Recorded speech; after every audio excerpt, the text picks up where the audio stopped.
Ladies and gentlemen, please enter the business class for the next flight to creativity. Do we get up? Oh, we can get up. Here we go. Fantastic. Welcome to the Jörg Meyer and Dan show. No, I didn't know that. I am the complete opposite of you. So I am the moderator, you're the speaker, okay? So I say hello, and then you can do the rest, okay? Ein, zwei, Polizei, drei, vier, Brigade. So yeah, welcome everybody to our little show, but technically it's his show. And I think all of you know him. He's the Insta guy. He's the world famous. Everybody likes this. Now the new thing is stickers. I didn't know that he gave me a few stickers. So if you want a sticker, you get him. He has plenty of stickers with him. Legendary are his Instagram posts about industry words or drinks and give them always like 10 different descriptions. I like the one Jen Bezos smash, Jörg Meyer's humbly reminder for you on his monthly basis how rich he is. Well, but the good thing is, here is the business stage. So we would definitely, I mean, he's obviously talking about creativity, but then, so he has his 45 minutes, but then I have 50 minutes of payback time because we do question and answer. We go very deep in. You can send me on my Instagram, JRGMYY, your questions if you don't want to do it publicly. I will ask. Otherwise, we do it afterwards. And then I'm more than honored and humbled to have the cocktail man on stage and enjoy the show. Hello. All right, here we go. I'm going to figure out how far I keep this penis from my mouth so you can all hear me. Did everybody get a sticker? I was giving out a bunch of stickers. I asked people to take one sticker and pass it along. Did people get stickers? No, welcome to democracy. If you do have a sticker, since bartenders love free shit and don't like to pay for anything, I can humbly ask you to please hold it up, take a photo of it, and tag the Instagram broken.bartender because that helps me a lot. If you don't do it, fuck you. If you do it, thank you very much. Maybe I'll give you a pin next. Anyway, hi, that's me. That's a brand. I don't have a clicker, I just realized. Look at him run. No clicker. How do we change slides? You change slides. What is your name, sir? Stefan. Yeah, I sent you an email. Very good. Anyway, you will learn nothing because you can't see the... Good luck. Hello, everybody. My name is Danil Nevsky. I'm already 5 minutes into my set, and I've already offended Jörg Meyer. A guy over there looks like he's Amish, and the brand that I'm here with today. Nevertheless, let us begin. Creativity versus budget. Creativity versus budget. I'm here on behalf of Martin Miller's Gin. For some strange reason, I am their global brand bartender. What does that mean? Nobody knows. But here I am. I'm going to talk firstly about creativity and then a little bit about budget. And I blame Ilya, he's over there for this, because communications are great. Stefan, do one slide. Aha! PowerPoint, go fuck yourself. What are cocktails? Hello, does everybody here make cocktails? Has everybody here made a cocktail before? Please tell me yes, because otherwise, what are you doing here? What are cocktails? I like to ask this question because sometimes, you know, you get a job in a bar, you learn how to make a recipe. For the first, 6 months, you're just like, just don't fuck up, just do the thing, you know, just find out the recipes, and then you do exactly as you have to execute. But I like to go philosophical because I've been hanging out with Remy Savage too much, so I have to ask, what are cocktails? Minus editing. Anybody have an answer? Great, let's move on. Stefan. Magic and science, magic and science. Why magic and science? Well, magic's not real, but neither is the Bible, but here we are. Magic and science. I believe, personally, that cocktails lie somewhere on the line between magic and science. Why do I believe that? Because even though that we love science, everyone has a centrifuge, a rotovap, obviously. Everyone's distilling, you know, grandma's tears and buckets of herbs, and we love it, right? Science, woohoo. At the same time, I believe there's something magical about being in a bar. There's something that is unexplainable about being in a bar. There's a lot of instincts, a lot of emotions. And although now I believe that we've drastically gone into the science element, I want to sort of talk a little bit about the magic. Because essentially, I think creativity, this word we like to throw around like the word umami, which no one knows what it is, like salt on your chips, you know, we throw it around, but what does it mean? What is it all about? Stefan, slide. I believe cocktails lie somewhere between magic and science. But before we speak about the magic, we have to talk about the science. And before we speak about the science, we have to talk about the magic. Stefan? Stefan? Aha. Before we continue, first and foremost, did everybody here go to a party last night? Did you get some alcohol in your system like me? Fantastic. Here's a graph of stuff. Duality of understanding. So what am I talking about here? Here is a graph of knowledge versus experience, right?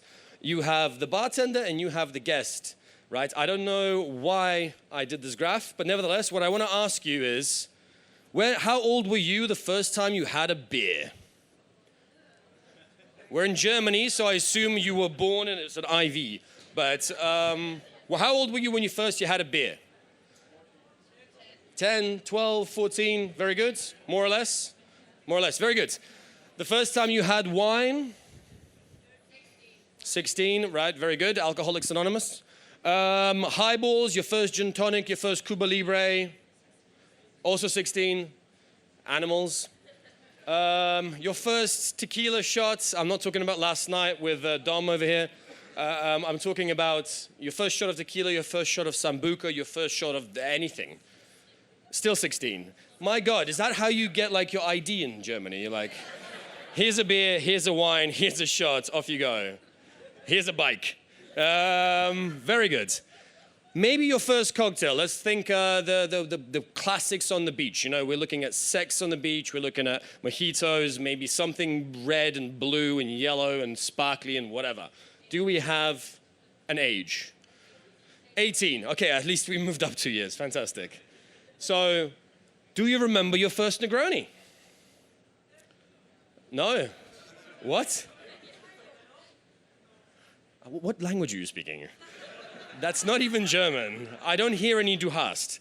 Anyway, so maybe Negroni a little bit older, right? We're not 18 anymore. We're maybe 20, 21, something along those lines. Possibly it's your first time you got a job in a cocktail bar. You're learning classics. You're going to get Negroni. You're going to put it in your mouth. You're going to go, ugh.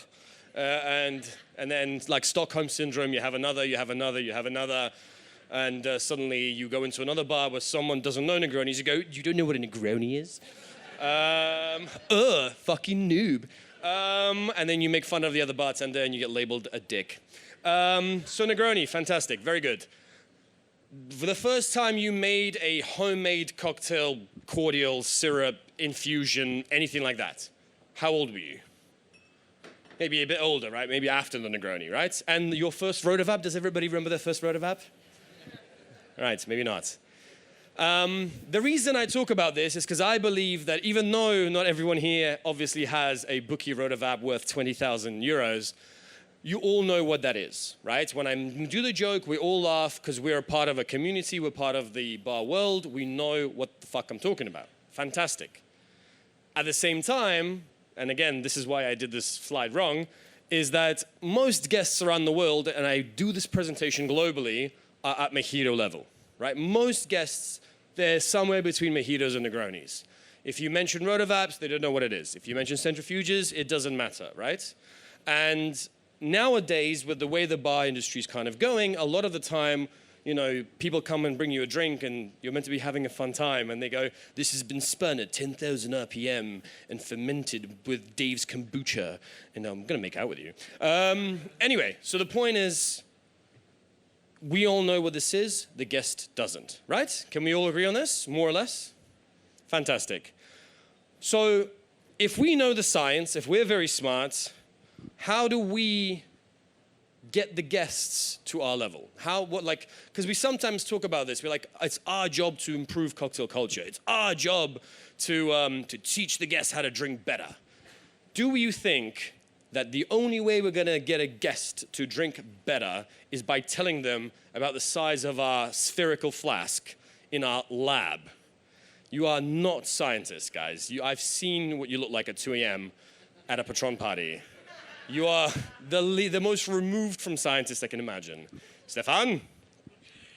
I love you, Stefan. The magic is there. The magic, this weird thing is how we get the guests from mojitos to Rotavap. That magical moment is not about talking about the number of fermentation days, the pH number, the Brixometer.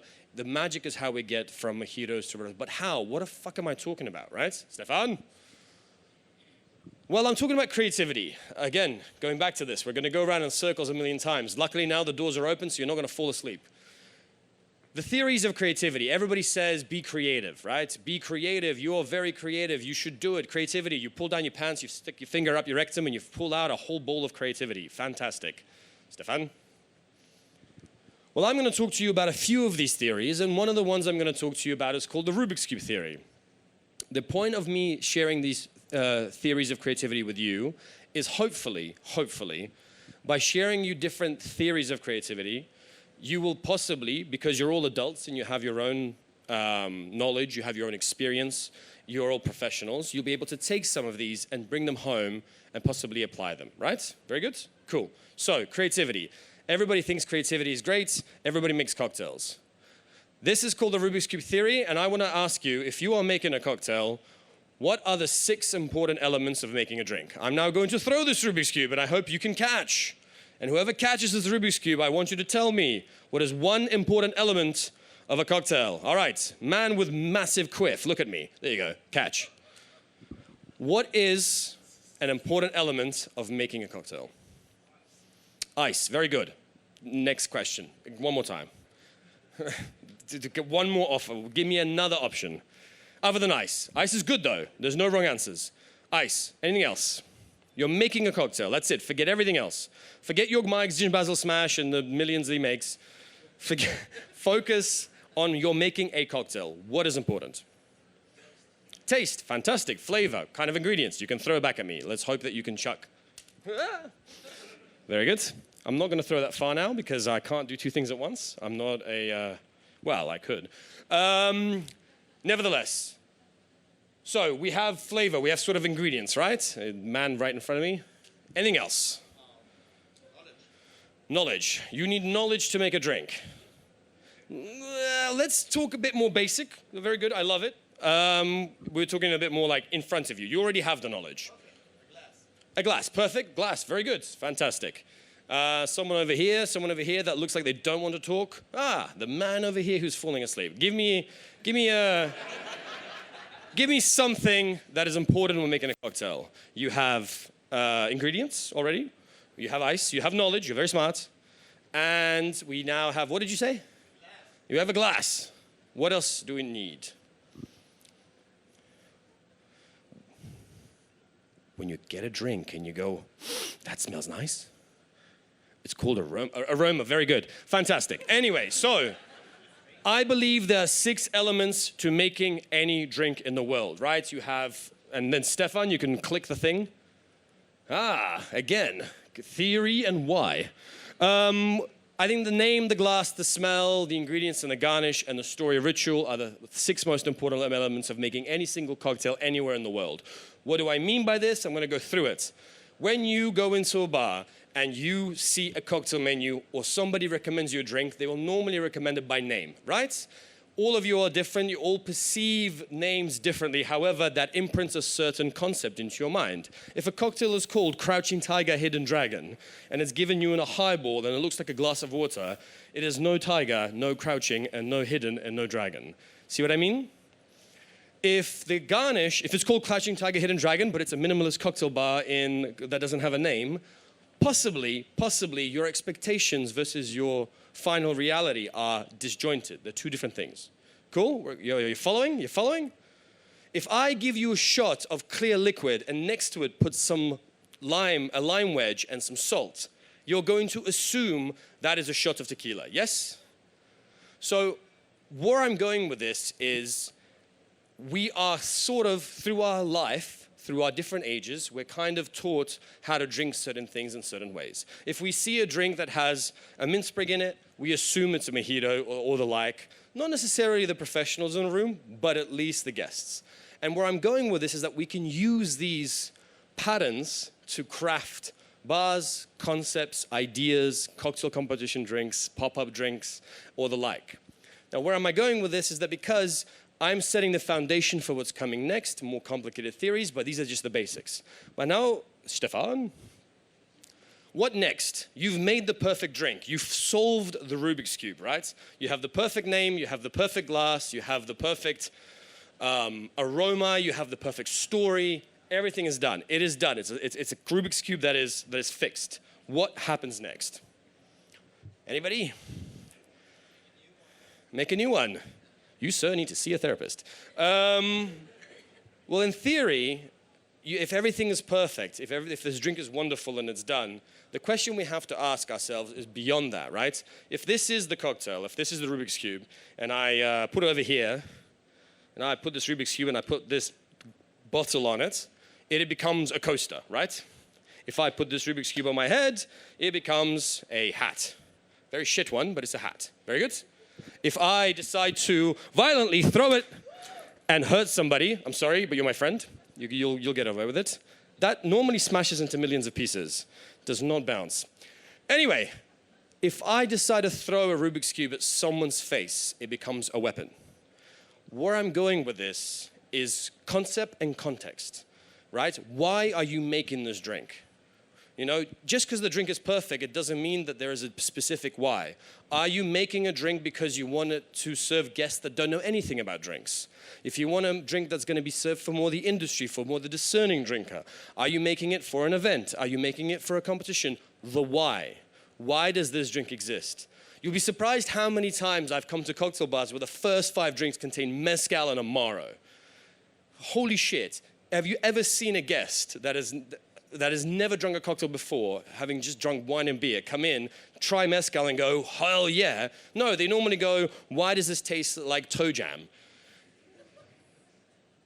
The point of it is the why is important, the context is important, and where we're going with this. Stefan?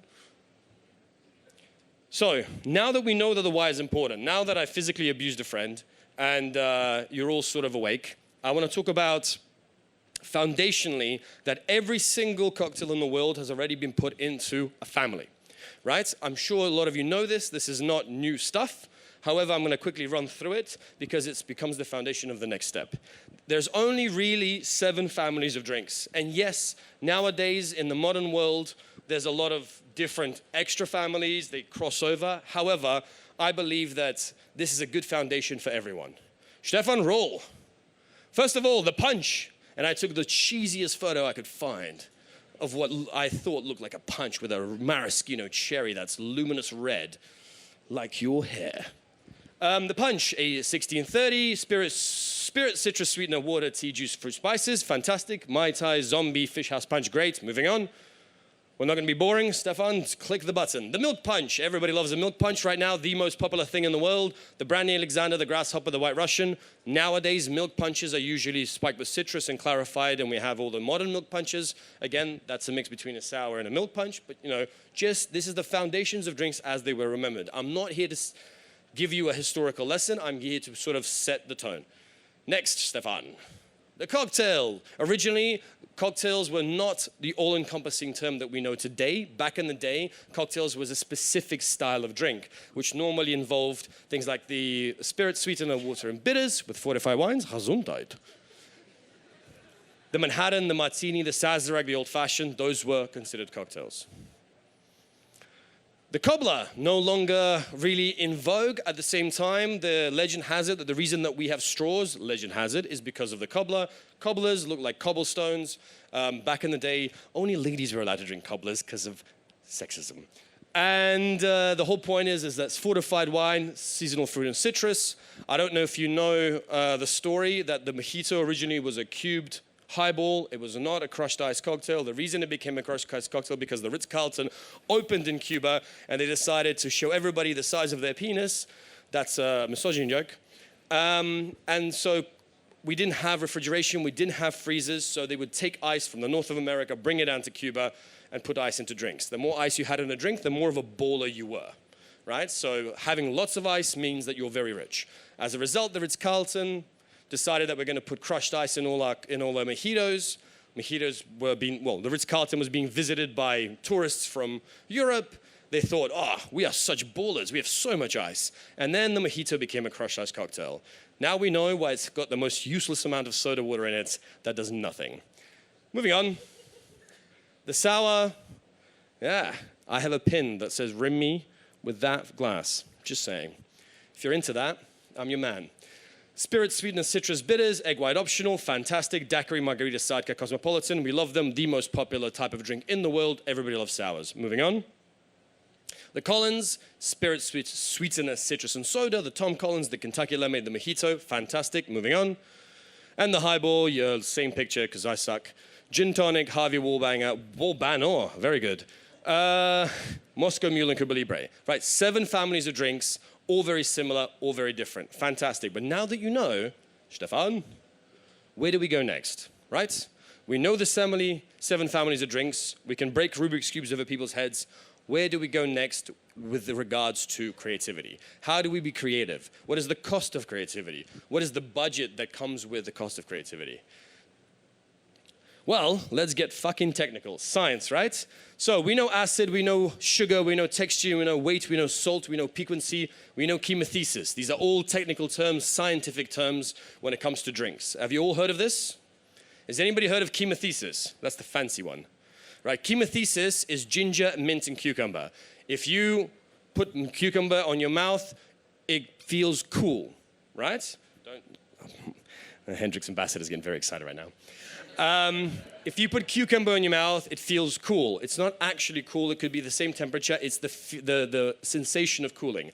Ginger feels hot, even though it's not actually hot. It could be the same temperature. That is chemothesis. It's tricking your brain into different sensations, right? Nevertheless, let's go deeper. Where do we go next? Deeper. Go deep, my friend. Deep, Stefan, deep. So we know about chemothesis, we know about piquancy, we know about everything, cucumbers and deep. Let's go further. Acids. Why can't I spell? Umamu. Yeah, umamu. Sugar, texture, weight. Umamu. Astringency, right? So we're going deep. We're going beyond the science. We're going into things like, well, we know acids can be lemon, lime, vinegar, citric, malic, acetic. Fantastic. We're a bunch of nerds. Sugar, not so simple per se, but there's many different types of dextrins, sugars around the world, right? We know all this, Stefan. But since we're already scientists, since we already understand all these different scientific terms, how do we create that magic to get the guests onto our level? How do we go from their level to our level when it comes to science? Well, we have different methods of creativity. The Remy Savage method. Very good.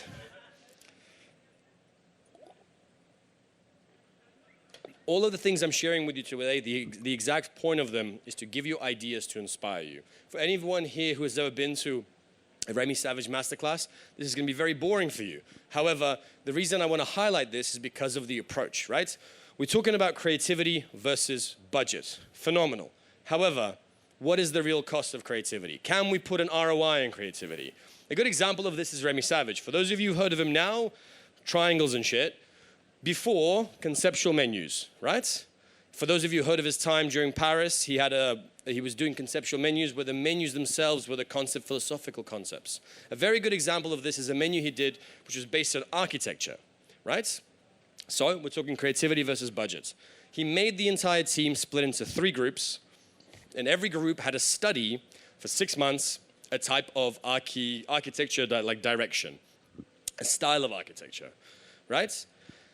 That cost about 18 grand because each of them had to take a part-time course, right? So in France, the team goes away, they study architecture, 3 different teams all study at an actual university, a particular style of architecture, 18K. He didn't let me put it on a thing, but that's how much it cost.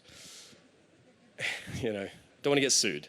Now, one team studied Bauhaus, one team ended up studying brutalism, one team ended up studying functionalism, right? So 3 teams in 2015 study 3 types of architecture. They end up making a menu that is studying architecture. But if we listen to those 3 things, brutalism, Bauhaus, functionalism, right? Well, what menu did he do 3 years later in Artesian? Functionalism.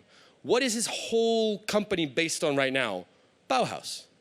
So an 18 grand investment 7 years prior into making a fancy cocktail menu has come to a point where his entire business is now worth millions, arguably, is based around a 6 grand technically investment into his team 7 years prior. So creativity versus budget. Maybe that year, that 18 grand was a lot of money. But now that 18 grand was the best investment he's ever done in his life, right? A very good way that Remy explains this, if we do the Stefan, he likes to think of something called the box.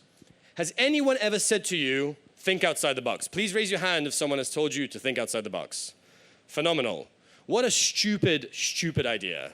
If you are the box, if you are, all your experiences in your life is the box, that's what you are.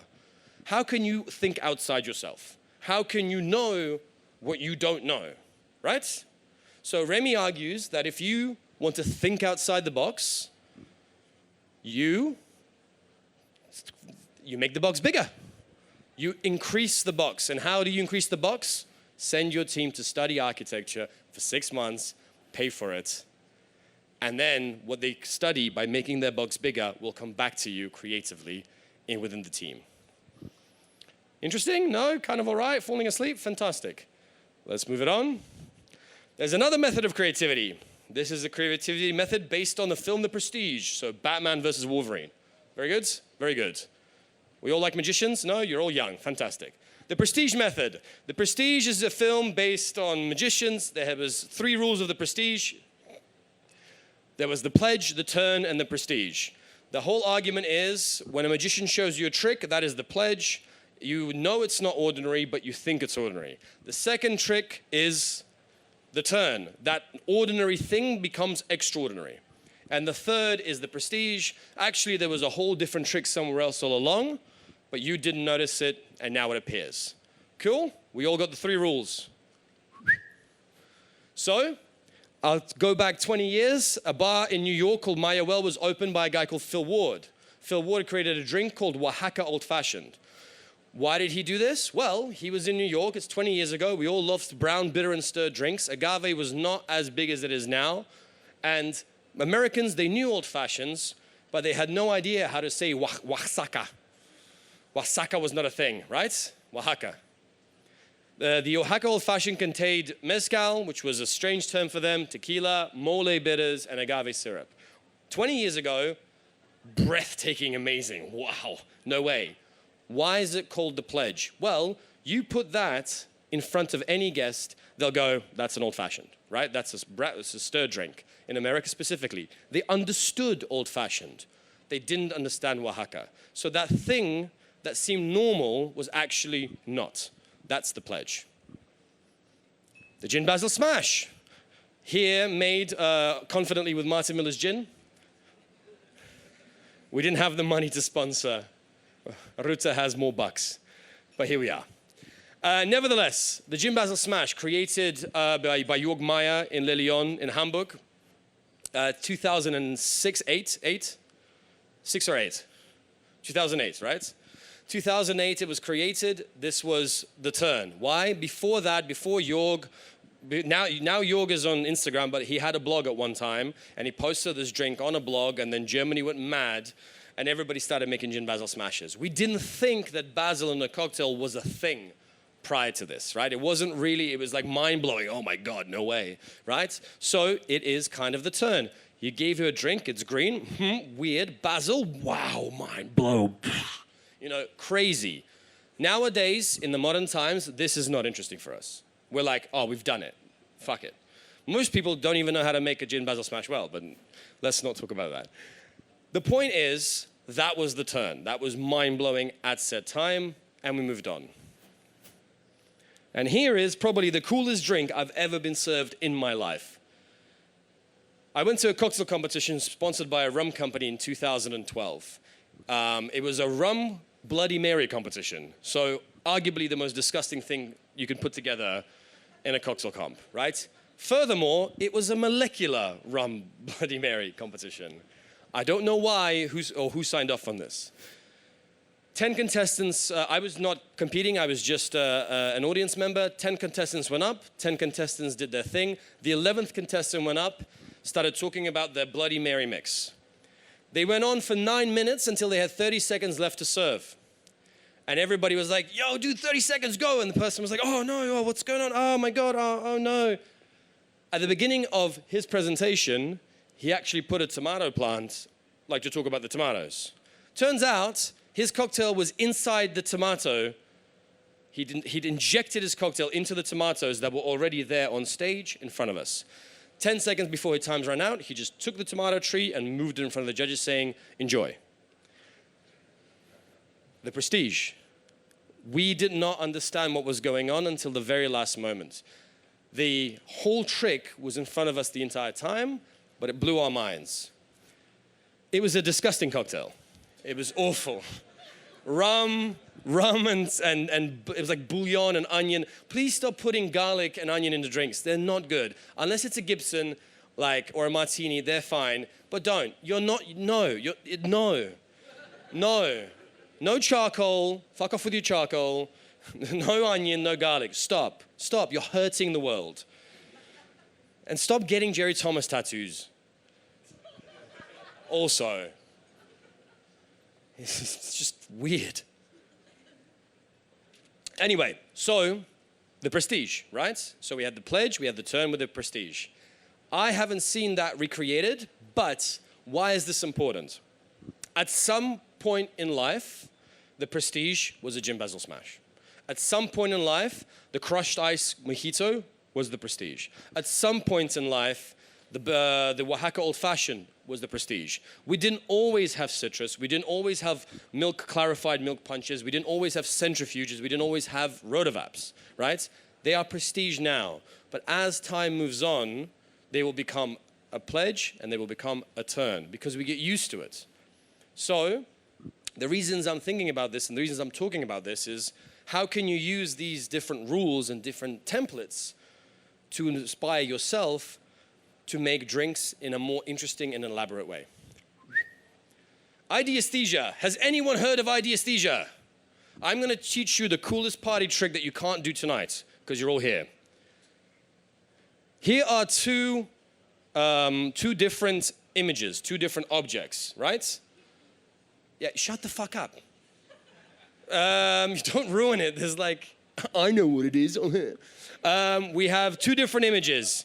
One is spiky, the other one's more round. You don't know what they're called, I know what they're called. If you know what they're called, shut up. I'm gonna give you two names, and I want you to think in your head which name you assign to what. Very good? We all understand the thing? So, two images. One is called Booba, the other one is called Kiki.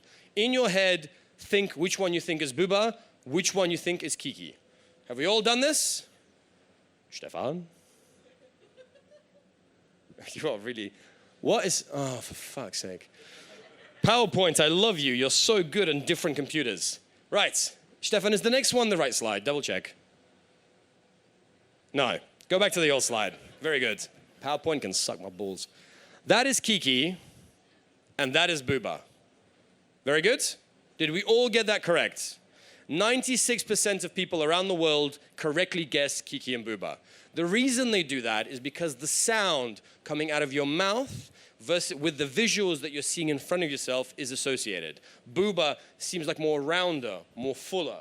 Kiki is more sharp, right? It doesn't matter what language you speak. It doesn't matter which part of the world you're from. That always works. Now, let's talk about cocktails. Let's talk about a drink. Which ingredient in a daiquiri is Kiki? Is it lime? Which ingredient in a pina colada is Booba? Coconut, right? Suddenly, ingredients are not just mLs. Suddenly, ingredients are something else. Suddenly, it doesn't matter how much of an ingredient there is, but actually it's important what the ingredient itself is.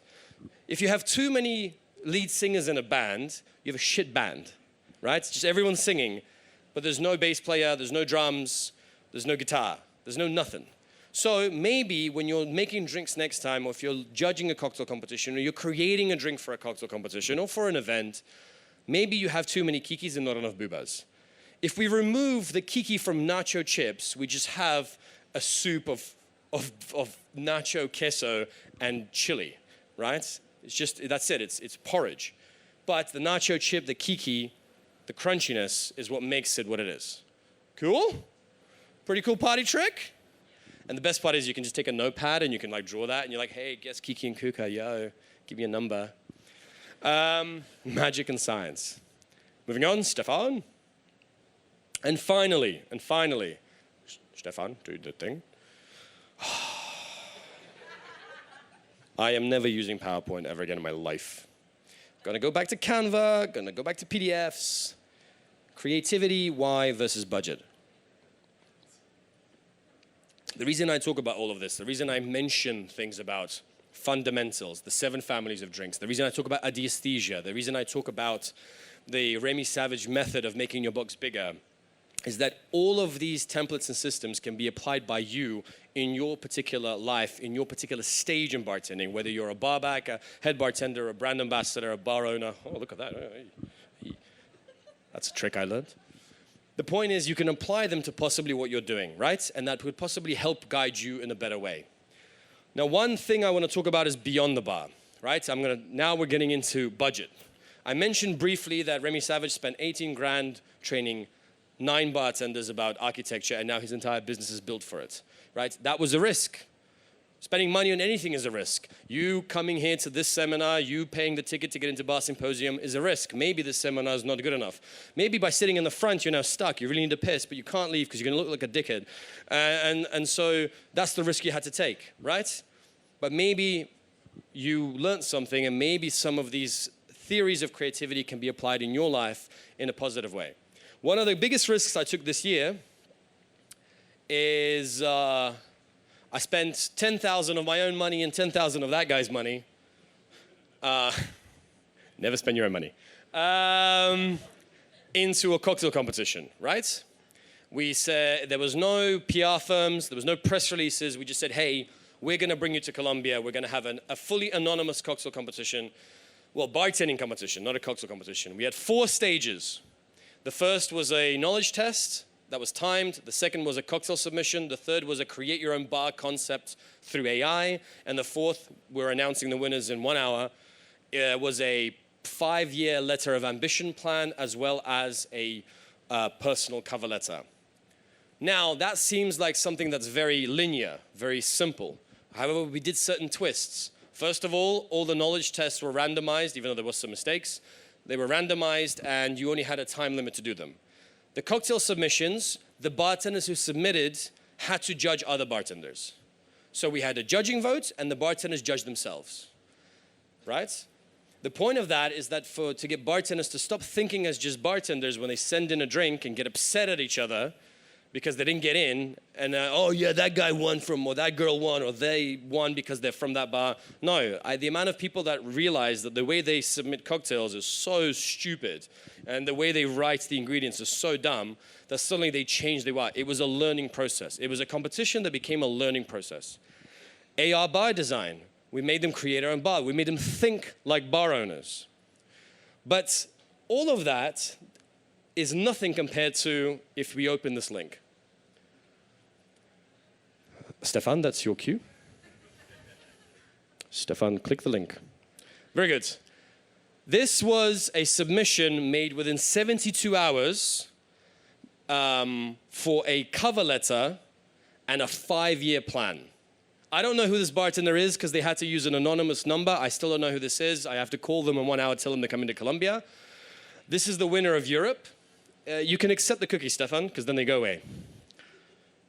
Click on the cookies, Stefan. Very good. All cookies, very good. We never told any of the bartenders participating what the challenges will be. They found out in an email in that moment. They had 72 hours to submit a 5-year plan of ambition plus a cover letter. This was the submission. Stefan, you can click on start or menu or sign in. It doesn't matter. And pick level 1.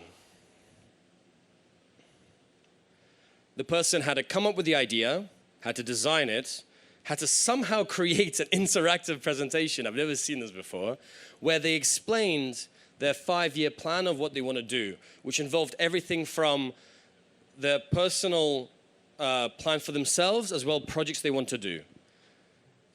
That costs 10,000 euros for me. However, that is probably one of the most creative things I've ever seen in my life. And now I want to find out how they did this, hire them, and make them do all my presentations like this. Now I want to create a seminar about bartending careers where we can use a little like, you know those old books where you can grow your own adventure? You know, you go left and you go on a different page and then do this, you go on a different page. Imagine if we could have a seminar about bartending careers. Well, we'll take someone like I just forgot your name. Oh my God. No, Coco. Fuck, oh my God, what happened? Imagine if we do a presentation with Coco, possibly with Ilya, who's a brand manager for Martin Miller's, with Spaniard, right? And we say, cool, pick your character. And all four of us are there. And we interact with the audience, and the audience picks the way the seminar is going to go, right? So we pick a character. Then we pick their adventure. So we create an interactive seminar where, depending on what the audience says and does, our seminar will change per seminar, per location, per thing. Isn't that cool? The only reason I thought about this is because this person sent this in. So sometimes creativity creates more creativity. Sometimes the risk and the budget creates more creativity. Me sharing this with you right now, I hope there's a bunch of people here going, shit cool.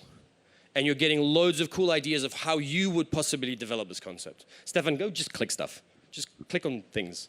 Year one, go back to the agenda, next level. It's just really cool. There you go. I'll let them click stuff. But the point about this, the point about these systems of creativity, the point of me talking about investment and budgets and money and whatever, is that, to be honest, this all comes back down to what Remy said about increasing your box. And sometimes to increase your box, you have to leave your house. You have to leave the bar. You have to go more than just going behind the bar and reading a book about cocktails. Any book ever written about cocktails in the world is at least 2 years old. That information is old, right? But if you go outside the world now and you study in a different industry, you study in a different discipline, there's very likely you might trigger creativity within yourself. The only way to trigger creativity is to expose yourself to creativity. And creativity is not something that you generate, it comes from within. Cool? Very cool. Stefan, we can go back to the actual presentation. Yes, Jörg Meyer's here. Time is running out. So, the reason I share this all with you and all of these systems, although they're all disconnected, but they all hover around the central point of creativity and a little bit of budget. This QR code I'm sharing with you now is a form. You fill this form in, I'm going to send you this presentation. You'll be able to look at that cool interactive presentation. You'll be able to look at all of the system's creativity, even all the terrible spelling mistakes. All you have to do is just fill in that form. Is there no more slides? Oh yeah, Martin Miller's gin, fantastic. So, I have no cool punchline. I hope we've inspired. I hope we've made jokes. I hope Jörg Meyer's chat about Gin Basil Smash made you happy. I want to thank you for coming. I hope you're going to balance creativity and budget, mainly creativity and a little bit of budget, but I hope you'll finally find the courage to make your box bigger. Thank you so much. Woo.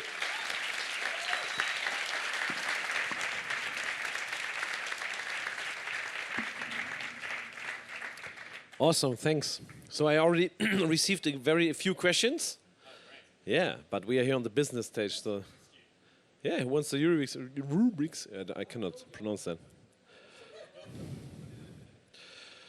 So Dennis, thanks first of all for the amazing creativity talk. There might be some creativity questions as well, but I have a few business ones. Yes. So people ask me, because I think you are a real role model for many people who work currently as bartenders, because you showed people like you can stop to work in a bar and travel and get a little bit overweight, so Glashaus und so, ihr kennt das. And inspire people and travel. And you created something called the Indie Bartender. Yes. This is, as far as I remember, the origin of your single entrepreneur journey. Yes, Daddy. Yes. Okay. So, question is, one asks, where's Indie Bartender? Is it a company or what form of business you run? 3 years ago, I created my own company called Indie Bartender. It comes from the term indie music, independent bartender. Originally, I thought, hey, Dan, you know the bar industry and you now know enough about the spirits industry. You could be the bridge between the spirits and bars. And then I realized that for the 2 years, I did nothing to do with that. There was total bullshit. And the point of Indie Bartender was like, cool, why don't I just share what I know, what I've learned, right? Free guides, free knowledge, guest shift calculators, manuals, whatever I could get permission legally to share, I shared. And the point of that is if you all become better at the business side of bartending, if you learn what KPIs are, ROIs, ATL budget, if you learn what contracts look like, I have free legal contracts that you can take and go take to a lawyer and go, amend this for my country, and then you can use it. The whole point of this, if we're all better educated in the business side of things, not just pineapple tattoos and rotovaps, then we all will earn more cash. At the end of the day, money pays for rent. Your passion can go fuck itself, right? You can't pay rent with passion. You can't pay rent with likes, right? As much as that sounds funny. So if I create practical business education that you can actually use, then maybe we're all going to get a better payday at the end of the day. Also, if you are all becoming better, that pushes me to try and be even better, right?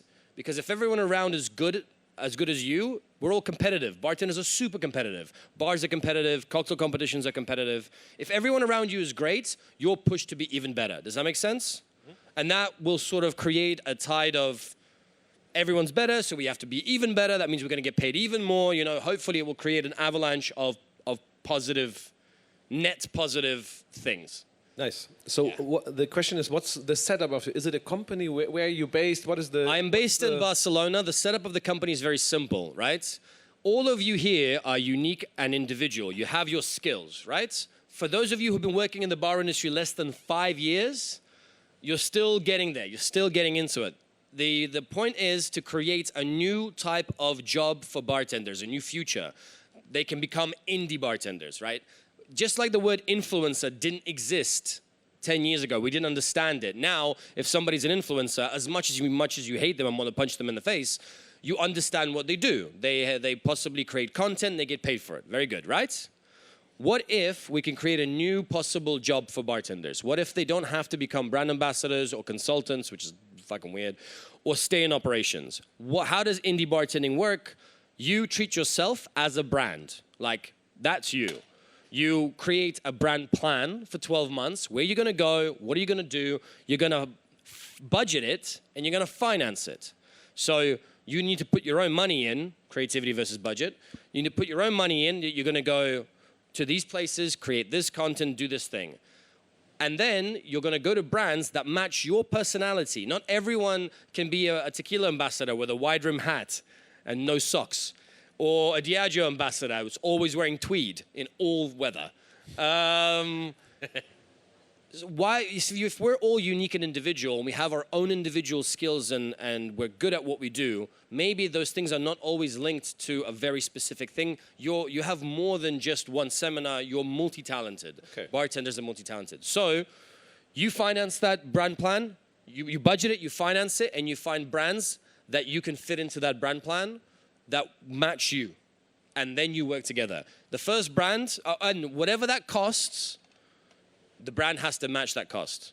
So for 2023, it cost me 50,000 euros to do everything I want to do this year, right? To go to Tales of the Cocktail, to go to BCB, I've already paid for all the tickets, I've already bought all the hotels, my editor costs me an X amount, my designer costs me an X amount, 50K is what it costs me to run this year. So every brand I work with, they're exclusive in that category, but they match my investment. So the first brand makes me my money back. Technically, I'm a net zero. The second brand pays for taxes because we're in fucking Europe. The third brand pays for next year's brand plan because I need to do a similar thing next year. And the fourth brand is finally profit. So that's how it works. It's not easy. It's not a simple business plan. It has limitations. But every brand I work with respects me for who I am because I'm not an employee. I'm a partner. We're putting in the same amount of money. So if I don't like something, I don't do it. Does that make sense? Mm-hmm. Yes, definitely. I believe that in the future, there can be bartenders who might be still in service, whatever. You don't have to go big like me and go traveling around the world.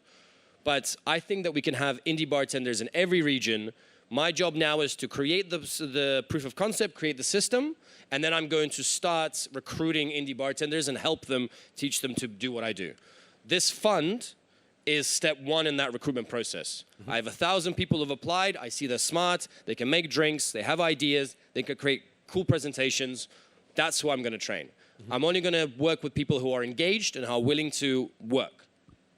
Nice. So last question from the internet or wherever we call it is what different types of revenue you have. So I mean, money comes into your private or your personal business. Yeah. So there can be brand deals. But how do you make money? How is it like? Do you sell social media posts? So people ask, how is the money coming into your pocket? So the way Indie Bartender works is that you have digital content, of course. You can see I'm quite digitally active.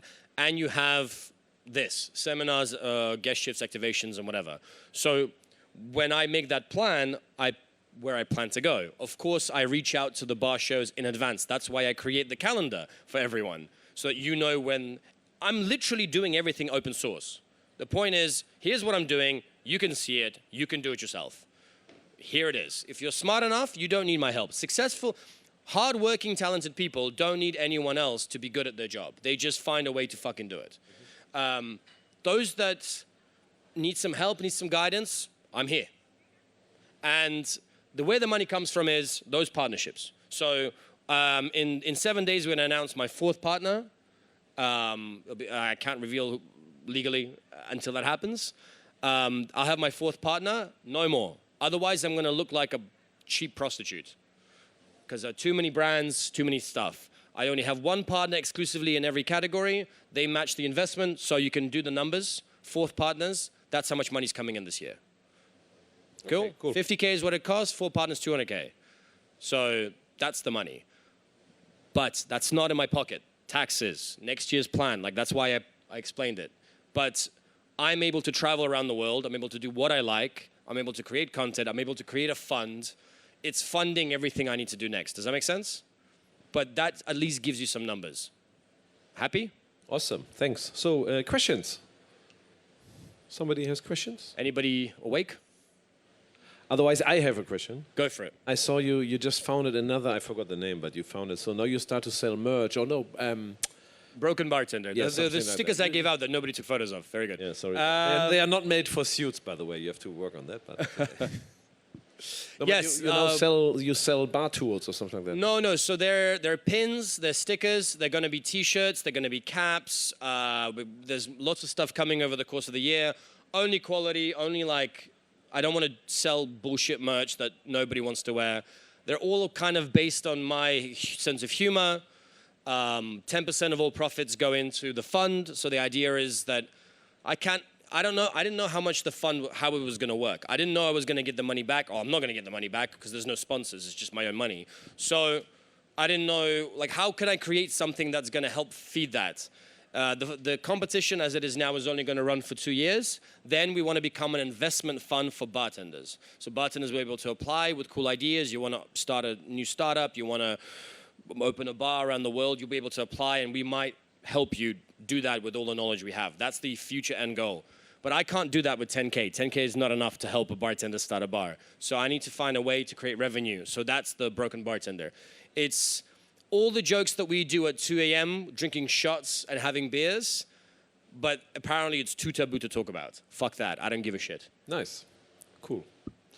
Okay, some questions? Otherwise, I would say thank you very much for the cocktail man.